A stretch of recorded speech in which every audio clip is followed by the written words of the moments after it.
샬롬 류선생의 구속사 천국열차 유도순 목사님의 신구약 성경 파노라마를 낭독하는 시간입니다. 지금은 이사야 파노라마 65장의 첫 번째 시간입니다.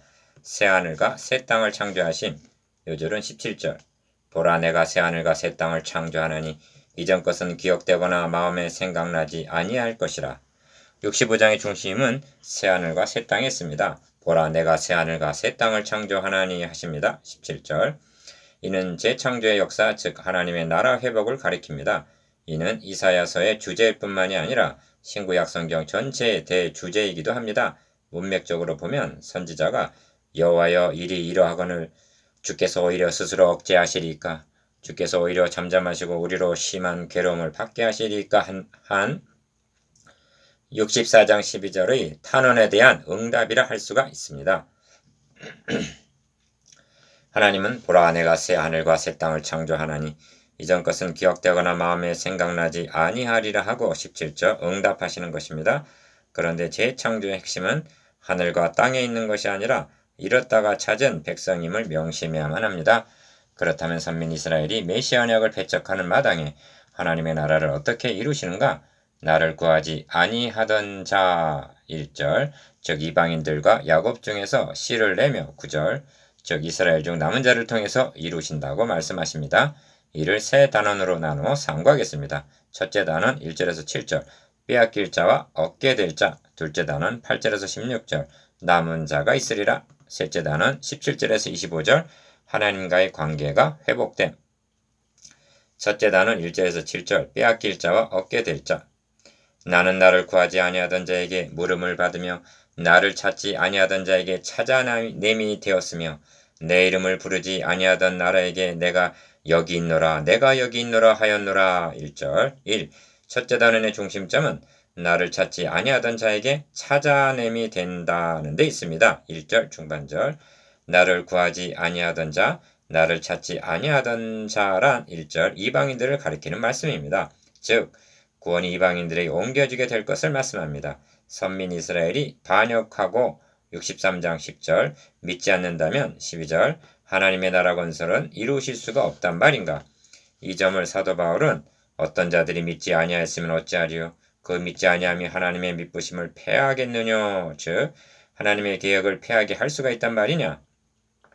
그럴 수 없느니라.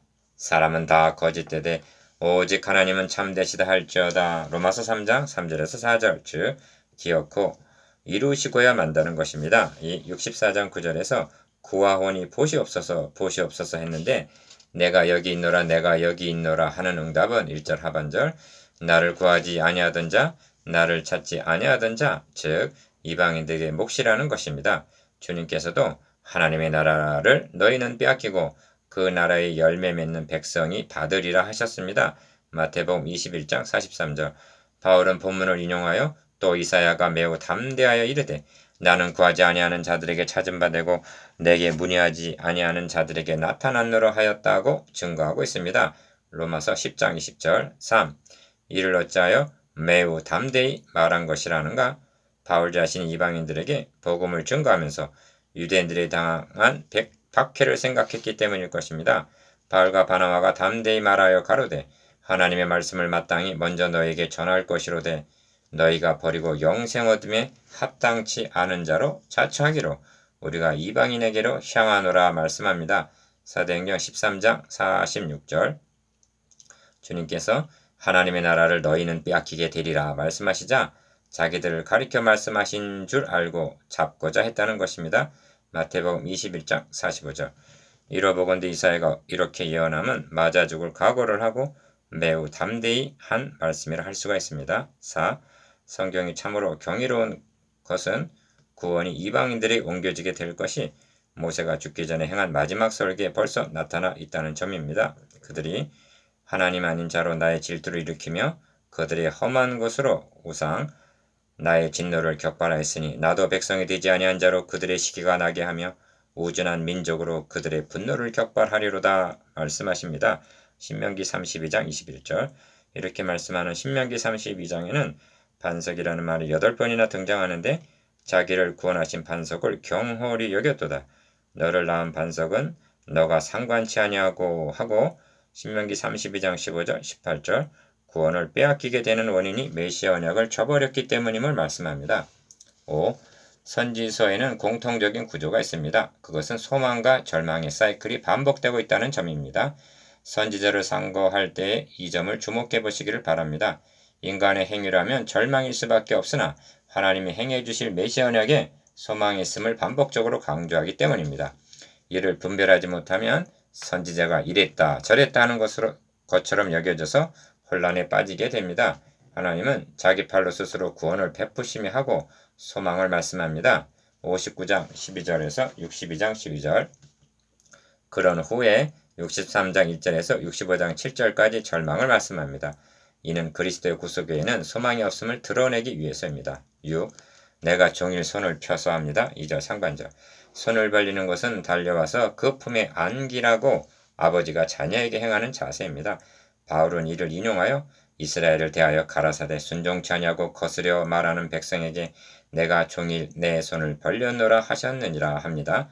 로마서 10장 21절 하나님은 종일 손을 펴서 불선한 길을 행하는 패역한 백성들을 불렀나니 하십니다. 2절 하반절 그러나 그들은 종래 돌아오지 않았던 것입니다. 7. 유대인들이 하나님의 나라를 빼앗기게 되는 원인에 대해서 좀 더 확고하게 말씀드려야만 하겠습니다. 왜냐하면 그 원인을 교훈적으로 접근하여 율법을 행하지 않았기 때문으로 여기는 경향이 있기 때문입니다. 바울은 이를 해설해 주기를 그런즉 우리가 무슨 말하리요?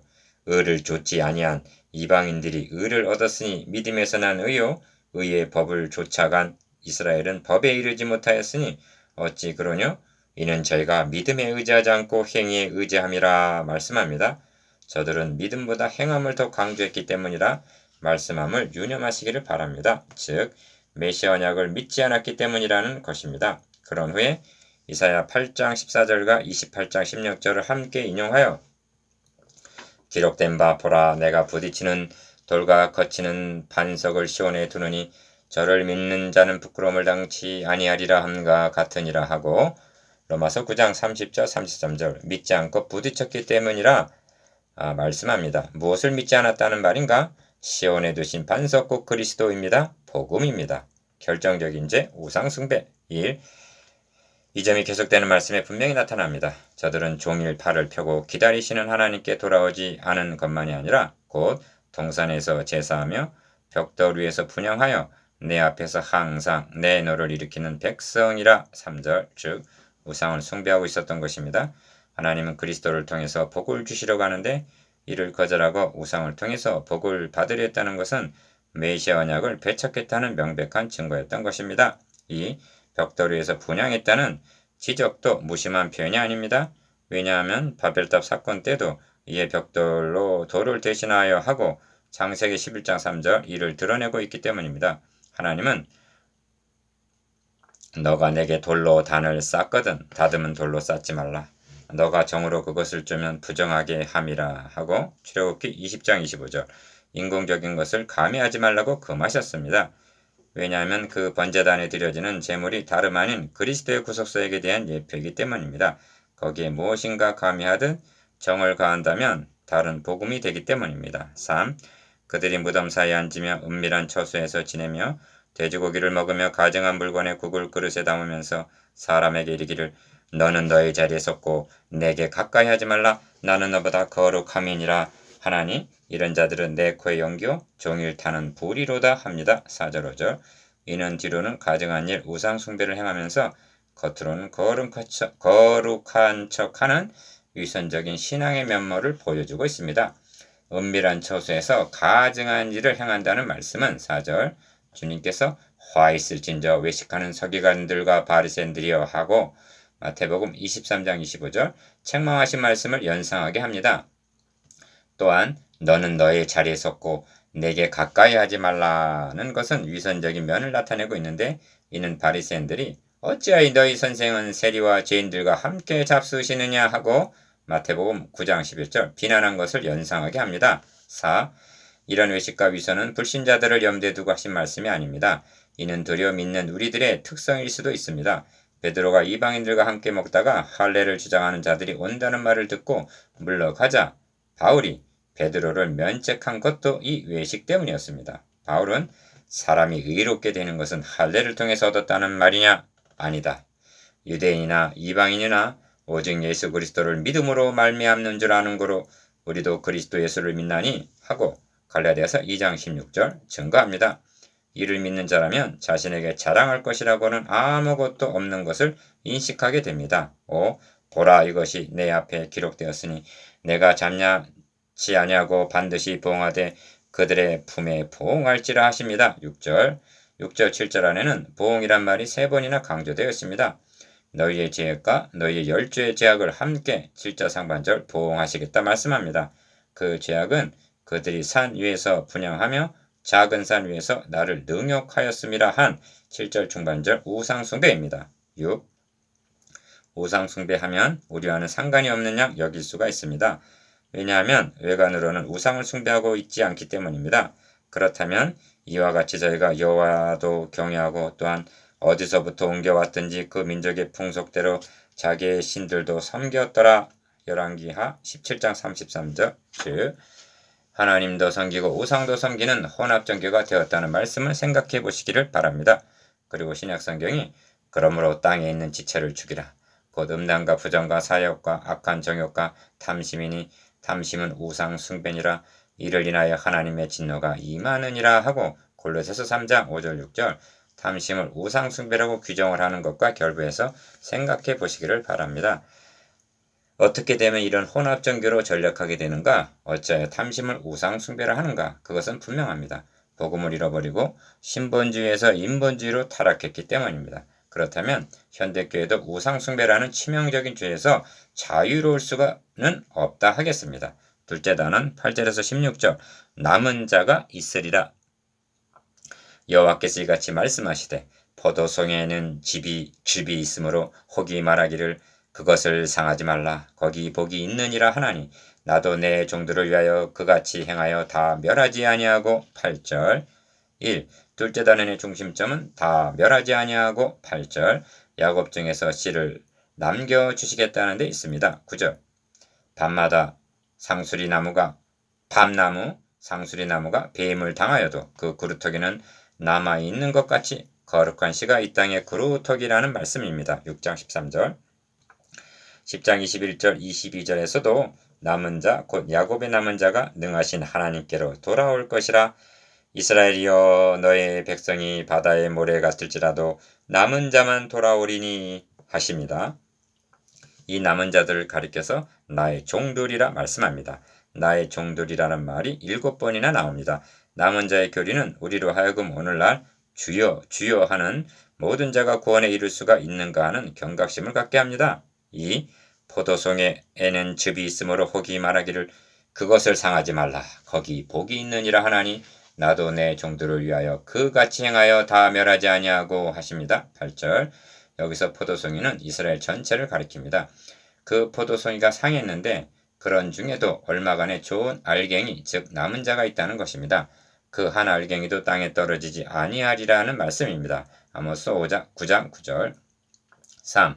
내가 야곱 중에서 씨를 내며 유다 중에서 나의 산들을 기업으로 얻을 자를 내리니 나의 택한 자가 이를 기업으로 얻을 것이요 나의 종들이 거기 거할 것이라 합니다. 9절 9절은 본단원의 요약이라 할 수가 있습니다. 여기 씨라는 말이 나오는데 선지자는 이미 1장에서 만군의 여호와께서 우리를 위하여 조금 남겨두지 아니하셨다면 우리가 소돔 같고 고모라 같았었으리로다 하고 말씀했고 1장 9절 바울은 조금 남겨주심을 씨를 남겨주심이라고 말씀합니다. 로마서 9장 29절 그리고 씨를 남겨주심이 가능해진다는 것은 나의 택한 자라 하신 택함으로 되어진다는 사실입니다. 9절 안에는 씨와 택한 자가 동의어로 사용되고 있습니다. 4. 구약의 역사는 여자의 후손이라는 씨를 보존하려는 자와 이 씨를 진멸하려는 자 간의 대결이라 할 수가 있습니다. 가인이 아벨을 죽이자 하나님은 아벨 대신에 다른 씨를 주셨습니다. 창세기 4장 26절 홍수 심판 중에서도 노아라는 의의 후사 즉 씨를 남겨주셨습니다. 솔로몬의 타락 중에서도 한 지파 한 등불을 남겨주셨고 열왕기상 11장 13절 36절 아달랴가 왕의 씨를 진멸하는 중에서도 요아스를 구출하여 왕의 씨를 남겨주심으로 열왕기하 11장 1절 2절 유다의 왕위가 끊어지지 않도록 보존하여 주셨습니다. 왜 씨를 남겨주셨는가? 그 줄기에서 그리스도를 보내시기 위해서입니다. 야곱 중에서 씨를 내며 1. 이 같은 진멸과 보존의 대결은 베들레헴의 영아 살해 사건으로 이어지고 주님을 십자가에 못을 박아 죽이나 다시 살리심으로 절정에 이르게 됩니다. 창세기는 마지막 장에서 당신들은 나를 해하려 하였으나 하나님은 그것을 선으로 바꾸사 오늘과 같이 만민의 생명을 구원하게 하시려 하였다고 말씀하고 있는데 창세기 50장 20절 이것이 창세기의 요약이요 또한 구속사입니다. 그래서 나의 택한 자가 이를 기업으로 얻을 것이요 나의 종들이 거기 거할 것이라 하십니다. 9절 15절 22절 거기 거하게 되는 날이 하나님의 나라가 완성되는 날입니다. 진실로 우리에게 씨를 남겨주시지 않았다면 소돔과 같이 되고 고모라 같이 되고 말았을 것입니다. 2. 10절에서 16절까지는 두 부류가 대조되어 있습니다. 기어 나의 종들은 먹을 것이로되 너희는 줄일 것이라. 니은 나의 종들은 마실 것이로되 너희는 가라할 것이라. 지금 나의 종들은 기뻐할 것이로되 너희는 수치를 당할 것이니라. 13절 리을 나의 종들은 마음이 즐거움으로 노래할 것이로되 너희는 마음이 슬픔으로 울며 심령이 상함으로 통곡할 것이며 합니다. 14절 3. 너희란 누군가? 여호와를 버리며 11절 내가 불러도 너희가 대답지 아니하며 12절 라고 한 메시아 언약을 믿지 아니한 자들입니다. 반면 나의 종들이란 누군가? 1절에서 말씀한 이방인들 중에서 택하신 자와 야곱 중에서 씨를 내며 한 9절 유대인 중에서 남은 자들입니다. 할례자도 믿음으로 말미암아 또는 무할례자도 믿음으로 말미암아 의롭다 하실 하나님은 한 분이시니라 한 로마서 3장 30절 메시아 언약을 믿는 자들입니다. 그러므로 내 종들은 다른 이름으로 칭하리라 하시는 것입니다. 15절 하반절 그들의 새 이름은 62장 2절 유대인도 아니요 이방인도 아닌 그리스도인입니다.